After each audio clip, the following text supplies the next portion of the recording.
नक्कीच सगळ्याच कला आवडतात आणि आवडायलाच पाहिजेत. कारण ह्या सगळ्या कला पाहत पाहतच लहानाचं आपण मोठं होत असतो आणि आपल्या आयुष्याचं जगण्याचा तोही एक भाग असतो. ती आवड फक्त जोपासली पाहिजे आणि जिथे संधी मिळेल तिथे गेलं पाहिजे. ही साधी गोष्ट आहे. आणि जहांगीर आर्ट गॅलरीमध्ये मी अनेक वेळा आलेलो आहे. खास करून मुख्यमंत्री उद्धवसाहेब ठाकरे हे स्वतः कलाकार आहेत, चांगले फोटोग्राफर. त्यांच्या वन्यजीवांच्या चित्रांचे आणि महाराष्ट्राचे जे त्यांनी हेलिकॉप्टरमधून आकाशातून चित्रण केलं होतं त्याचे प्रदर्शनं इथे झालेली आहेत. त्या निमित्ताने त्या आयोजनामध्ये मी होतो तेव्हा जहांगीरचा आणि संबंध आहे आर्ट गॅलरीचा. आणि आज मीनाक्षीताईंची ही जी चित्र आहेत ही जरा वेगळी आहेत.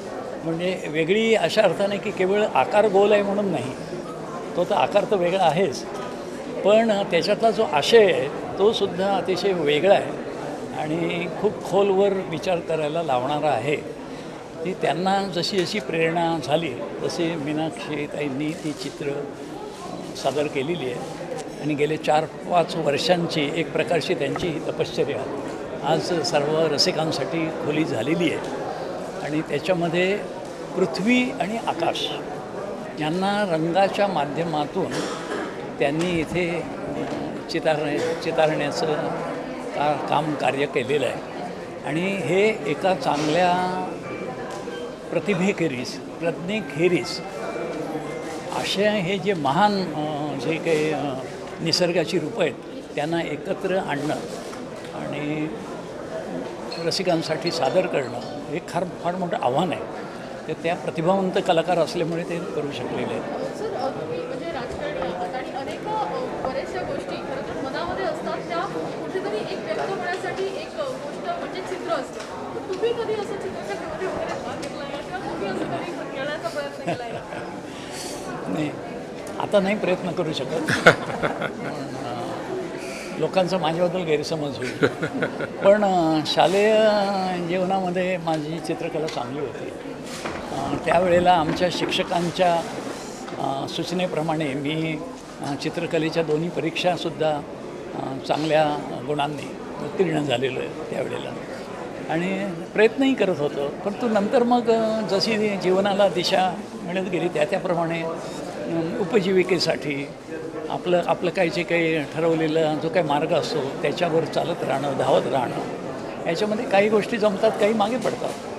पण मनामधली जी काही आवड असते किंवा की थोडी बहुत जी जाण आलेली असते ती कधीतरी अशी जागी होते आणि ती आवड आज इथे मला असे ओळख झाली असं वाटतंय आणि ते मीनाक्षीताईंच्यामुळे झालं. सर, एकीकडे ठाकरे बघितलं तर व्यंगचित्रकार आहेत.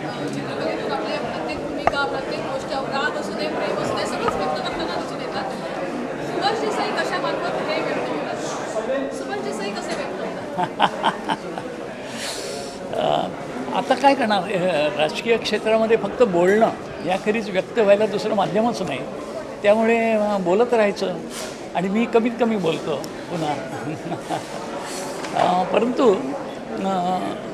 व्यक्त होण्याची माध्यमं जरी वेगळी असली तरीसुद्धा मनामध्ये जे समाधान आहे जे आपल्याला मिळत असतं ते सगळं मोठं असतं आणि तो एक अनुभव घेता आलाच पाहिजे आणि तो मिळत असतो. तेवढी जागृती आहे मनामध्ये याचं समाधान आहे.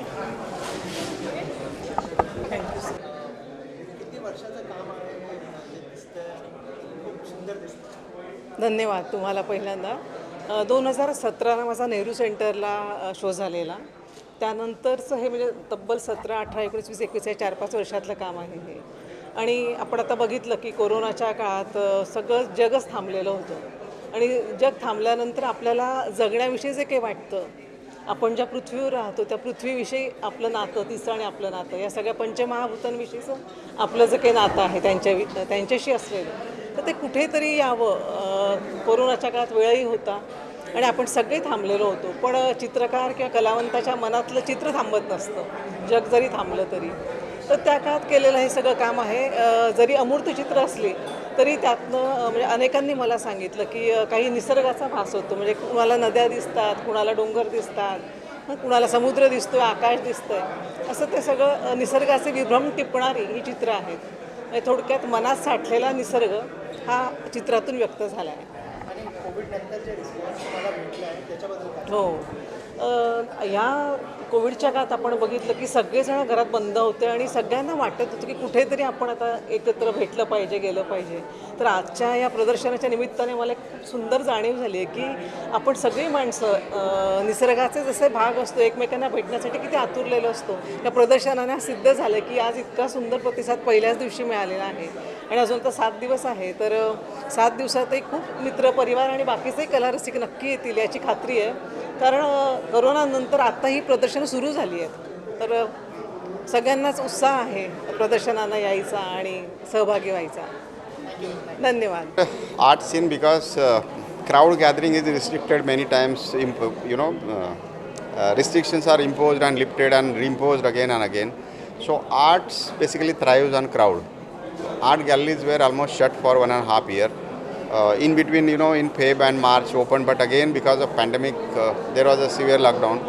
And now from last month, galleries started in India. See, artists suffer because art is something which again thrives in the period of prosperity. When economy is in some kind of trouble, some kind of whether it is pandemic or some economical upheavals. So art is affected, artists are affected, sale is affected. So now let us hope that this lull in COVID continues and we can continue displaying arts and we can see such kind of art gatherings in all the art galleries. And sir, what do you want to say about today's art which presented by Meenakshi? Well, this kind of art is something different. It's a abstract art, but again, if you look at it, you can unearth so many things in it. It can be some kind of scenes from the nature, or it can be pure abstract art. So you can read it in so many ways. It's a different kind of art. But again, the paintings, sometimes when you look at it, you need to think a lot. It makes you think a lot. And again, if you say, you cannot describe it in the words. It's one word, it's abstract art. तो जो art है जो Meenakshi ma'am ने सबके सामने present KIA है उसके बारे में क्या कहना चाहेंगे? और जो डिग्निटरीज आए हुए हैं यहाँ पर, सबसे पहले आर्ट के बारे में बताइए कि किस तरह का आर्ट लगा है? ये बहुत ही अलग किस्म का आर्ट है जिसको हम अमूर्त के रूप में कहते हैं। और अमूर्त रूप जो निसर्ग का होता है या आदमी के मन में भी एक अमूर्तता होती है, और उस सारी चीज़ों को कैनवास पर लेकर आना एक बहुत बड़ी प्रतिभा का काम होता है। सामान्य लोगों को इस चित्रकला के बारे में ज़्यादा महसूस नहीं होगा क्योंकि उनकी जो जीवनी है वो अलग प्रकार की होती है, सामान्यता होती है।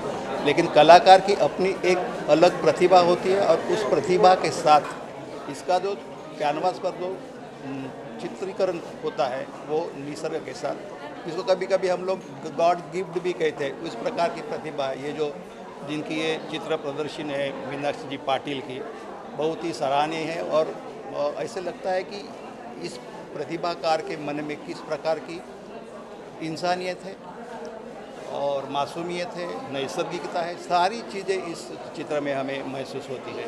और जिस प्रकार के एक अलग सी धड़कन महसूस होती है, अगर हम चित्रकार के रूप में अगर उन चित्रों को देखते हैं तो ये महसूस हो सकता है। लेकिन बोल नहीं तो सकते, इसको हम सिर्फ महसूस कर सकते हैं। और चित्रकला की ये बड़ी ताकत होती है कि महसूस करना। Thank you sir. वो उस बारे में क्या कहना चाहिए? मैं हिंदी में नहीं बोल सकती हूँ, इंग्लिश में नो बोलती प्रॉब्लम। हूँ। What do you want to say about the art? I think the art is from the heart, and she has taken landscape and variations on the theme, but it is very beautifully done. It is in different colors, and it has also shown different aspects of nature. The sort of ferocious aspect of nature, the calm aspect, tranquil aspect. So we get a wonderful view of how her mind sees nature, how beautiful the forests can be, how the sky can be, how the galaxies can be. And in that imaginative way, she has done her paintings, and I congratulate her. Sir आप क्या कहना चाहेंगे इस art के बारे में? तो picture mask निकालता हूँ। मीनाक्षी ने जो भी काम किया है वो एक नेचर के ऊपर है, मोस्टली एब्स्ट्रैक्शन वर्क है।